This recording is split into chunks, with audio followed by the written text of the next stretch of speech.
এদিকে আমাদের কৃষক ভাইরা বলে দিয়েছেন যে এবার আলুতে বাস খাওয়াতে আর নাকি আলু চাষ করবে না। তো এই কথাবার্তাগুলো হেয়াতপুর জেলা ৩ থানার মধ্যে ঘোষাঘষি চলেছে।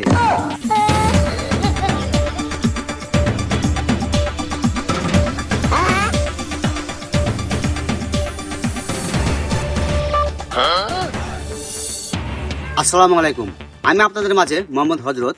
এই খবরটি প্রচারিত হচ্ছে হেয়াতপুর জেলা ৩ থানা নাটাগাড়ি ঘুরানি কুচু কুচু আলু বই সেন্টার থেকে প্রচারিত হচ্ছে। তো এতক্ষণ ছিল শিরোনাম, এখন শুনবেন বিস্তারিত। আচ্ছা,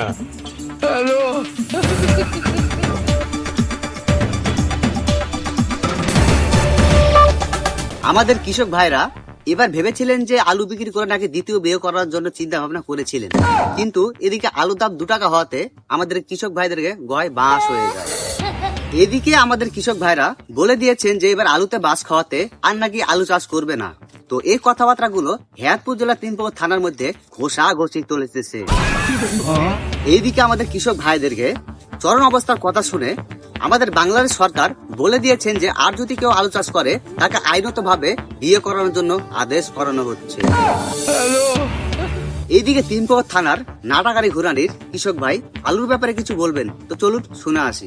আচ্ছা, তো আলুর এই অবস্থা কেন? শখ করে আলু লাগাইছিলাম, তো লাস্ট পর্যন্ত ভালোই ছিল। হঠাৎ করে আলুর দাম কমার কারণে মনটা খুব খারাপ। এদিকে বৃষ্টি হওয়ার কারণে জমি থেকে আলু তুলতে পারলাম না, ভুয়ে পচে যাচ্ছে। তো এই খবরটি এখানে শেষ হচ্ছে হেয়াতপুর জেলা ৩ থানা কুচু কুচু আলু বই সেন্টার থেকে। আর এই ভিডিও যদি ভালো লাগে লাইক, কমেন্ট, শেয়ার ও ফলো দিতে ভুলবেন না। ধন্যবাদ।